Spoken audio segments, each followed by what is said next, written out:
This is Michael Clara. Welcome to another edition of my blog, Local School Boards Can Make a Difference, located at michaelclara.com. The title of this blog entry is Majority Ethnic Minority, and it's subtitled The Need for an Associate Superintendent of Equity and Diversity. Before I get into the meaning of that title, let's look at some numbers real quick here in the Salt Lake City School District. These are enrollment numbers for this year, and we currently have a 57% student body that is composed of ethnic minorities. And you don't hear that much because our superintendent, Mikkel Withers, and this is a presentation that he gave to the Legislative Education Task Force, and he focuses in on poverty. And he tries to say in several of our meetings throughout the last years that I've been on the board that it really doesn't matter what a student's ethnic background is because it's all about poverty. And in this particular slide that he presented to the legislature last year, he points out that it doesn't matter what ethnic group a student is in. The poverty is still going to be proportional to that student's success. And what he's pointing out here and what he does point out here is that if you're poor and you're just not going to succeed in school, and it doesn't matter what your race is. And so this red line that I put in here is just showing that the Caucasian students that are in poverty, he's pointing out that ethnic minorities that are not in poverty will still do better than Caucasian students not in poverty. And let me say that another way, because we just had some statistics that came out in a meeting I was in a few weeks ago in the school district. And this is showing that, and let me look at this slide here. This is actually showing the opposite of what the superintendent just showed the legislature last year. This is showing that in math, when you look at SAGE scores, that we have 43% of our Caucasian students are in low-income schools or in Title I schools. But those Caucasian students in Title I schools will still outperform ethnic minority students that are in non-Title I schools. Or if we were to look at the superintendent's vocabulary talking about poverty and the opportunity gap, this information that I got last week is showing something totally different. It's telling us that your race is what makes the difference as to whether you're going to succeed or not in the Salt Lake City School District. And it's not just race. There's a reason for that, because your race actually determines how you're treated. And, so that's the schools of thought that we need to keep in mind here is that, is it about race or is it about poverty? In some instances there's a parallel between the two, but I believe as a policymaker, it's important that we make the distinction and look at our students in terms of their race and what we're doing as systematically to create their success or to put roadblocks in their path. In a meeting back in June, excuse me, this is Senator James Evans and Archie Archuleta, and we're at a meeting and Jen Sanchez and me are at this meeting that we had with the U.S. Department of Justice. And as it says here on the bottom of there, it says to identify and address educational access concerns for race and ethnic youth attending the Salt Lake School District. And I had sent a letter to the board president recommending that we hire an associate superintendent of education of equity and diversity.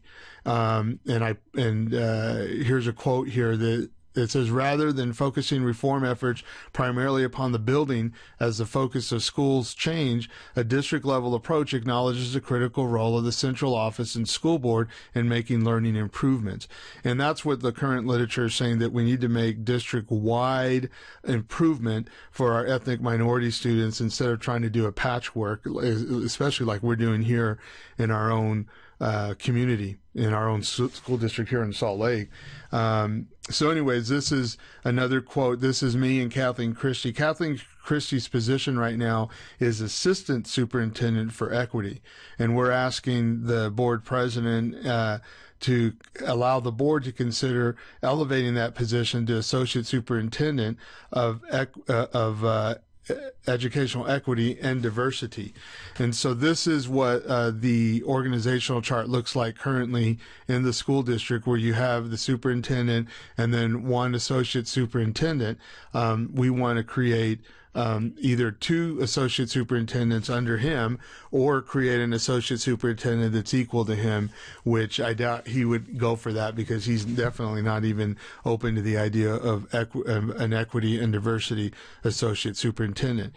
And about 5 years ago, our school district did have two associate superintendents, but by the fact that I'm saying we're not addressing the ethnic minority students and their concerns, and we're almost at 60% with that student population, it seems to me that we need to, change our attitude and get on with addressing the needs of the majority of our students. And at the same time, that doesn't mean that we stop addressing the needs of our Caucasian students. But this superintendent definitely doesn't support that concept. I took the oath of office. This is me, and Judge Valdez came to our school board on January 8, 2013 and administered the oath of office. He is one of my neighbors, lives just around the corner from me, about 3-4 blocks from me, and he actually is a graduate of West High here in Salt Lake City. But one of the things I want to point out, statistically speaking, quickly here, is that I represent 25% of the student body. I represent District 2, and 25% of the students reside in that district. Now, granted, 1/7 of the adults live in the district, but 25% of the students do. Looking at the data, 85% of Parkview Elementary, and this is just pulling a few of the elementary schools in my district, 85% of the students are ethnic minority. 86% of Mountain View are ethnic minority. 90% of Edison is ethnic minority student body. So what I'm suggesting here is that we need to address the needs of the ethnic minority students, which I believe is not being addressed, and the data clearly shows that. So let's listen into a school board meeting that we had back in July of 2014, where Kathleen Christie, who is the Assistant Superintendent of Equity, is having a discussion with the board. And this is at Snowbird. We had a school board retreat there, and this is the meeting that we had. And I'm only going to show part of this conversation. All right, thank you. All right, Patrick, who's next? Kathleen. You're a single pager. Here's the single pager. I'm a single pager. Anybody else? Oh wait, I need one more. Sorry, here it is. Okay. Hi, Josh. Hi. I'm Kathleen Christie, and I am the Director of Equity and Advocacy. And so I will start off by describing the journey that we've taken over at Essential. A lot of people ask, what is equity? So it's kind of hard to describe sometimes, because we're all over. It's not a curriculum, it's not a program, it's not a thing. You can't touch it. But it's a philosophy or belief, and it's designed to help to level the playing field. So when we think about equity, we also have to think about what causes inequities, and that's where a lot of our time is spent. Sometimes I think about, when I'm thinking about equity, I'm like, gosh, we're always focusing on what's wrong. But that's the job of doing equity work, because you got to focus on the inequities in order to create equity. So that's, just something that we have had to address within our department.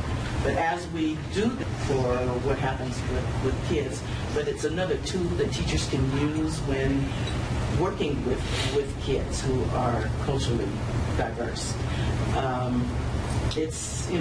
We still have a long ways to go in terms of developing the skills. A lot of it is this mindset piece that many of us hold around the deficiencies about our kids. That's still a prevailing attitude that there's something wrong with the kids and not the system.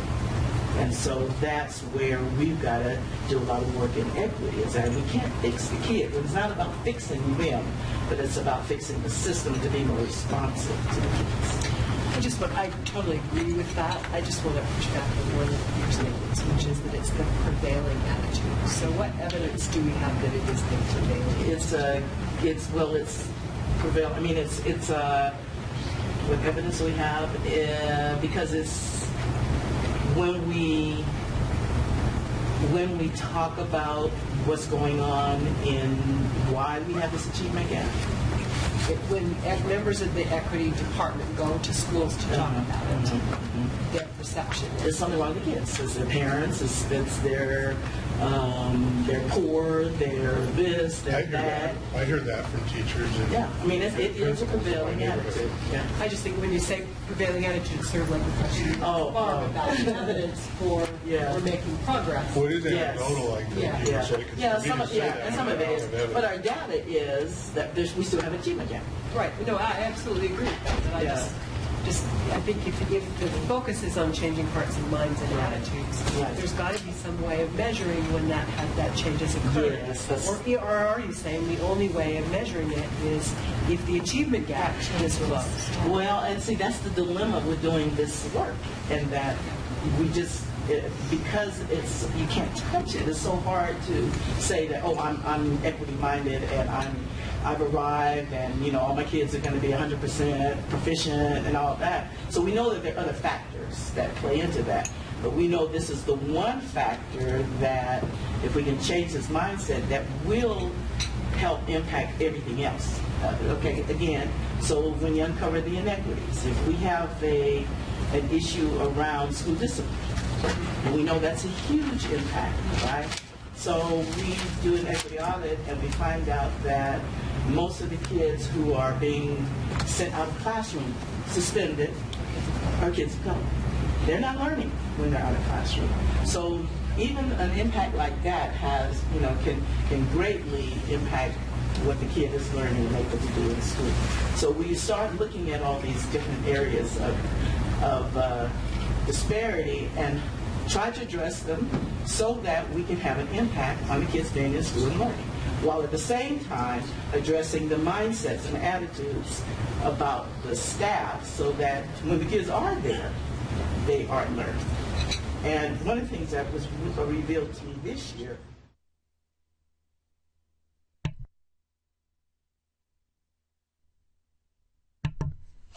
So Kathleen Christie, who is the Assistant Superintendent of Equity, did an excellent job there at explaining this mind deficit issue.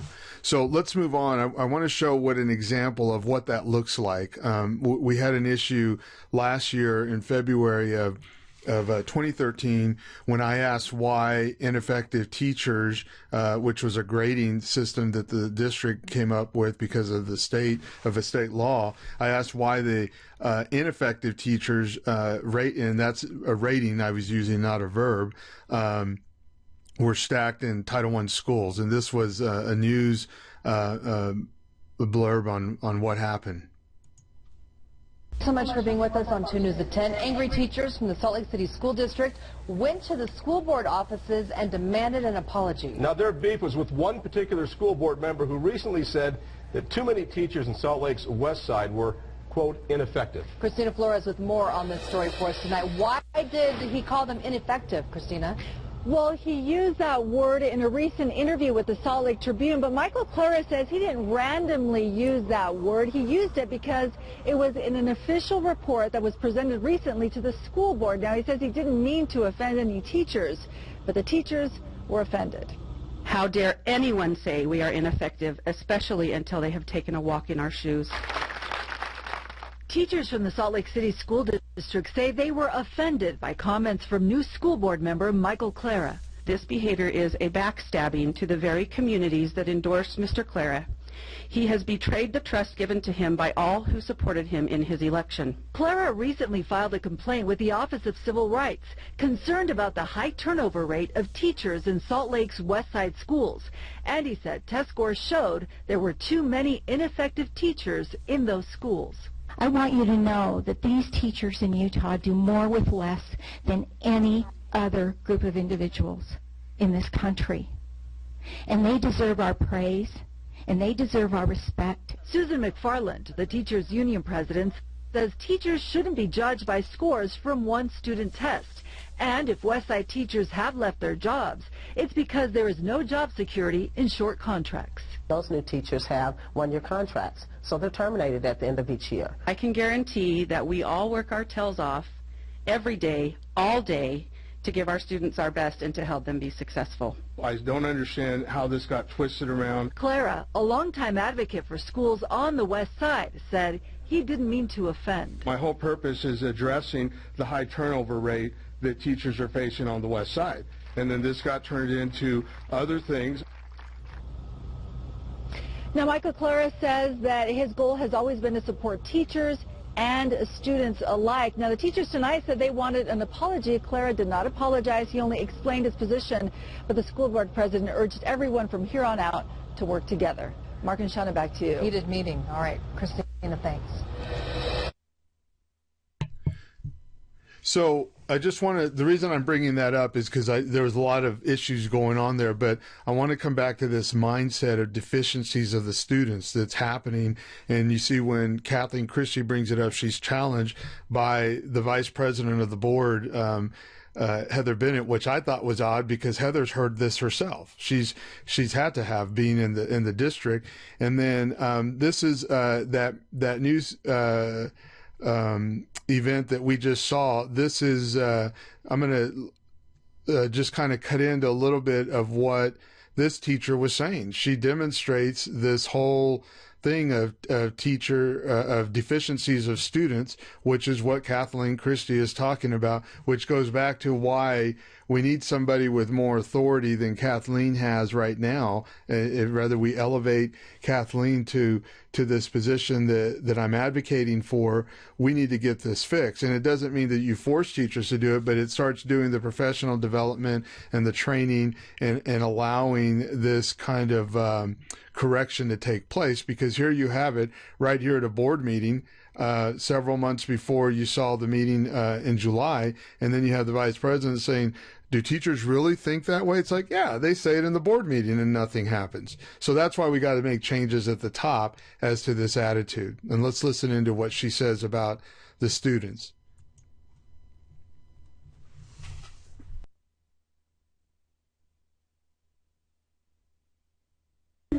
Education has enough attacks on it. We expect our board members to work toward and promote ways to boost the teacher morale, not shame and demean it. There are proper and correct channels to follow to go about getting change. There is no arguing that there are always improvements to be made, always issues to be addressed. This complaint to OCR by Mr. Clara equates to a child who didn't get his way, throws a tantrum, and runs to tattle with an I'll show you attitude. This behavior is a backstabbing to the very communities that endorsed Mr. Clara. He has betrayed the trust given to him by all who supported him in his election. We expect a public apology from Mr. Clara through the public media to the teachers, students, parents, and communities that have been affected by his derogatory statements and claims. I will finish with this. We are effective teachers, addressing with our West Side students more than just academics. We have to take a teach the whole child approach. We never know from day to day which children may come to our classes that are homeless, that haven't had breakfast, that have watched one parent beaten by the other, or who has family members that just went to jail. There are so many factors that are out of our control, yet they are factors that our students experience that affect them, not always positively, and we must teach them in spite of these outside factors.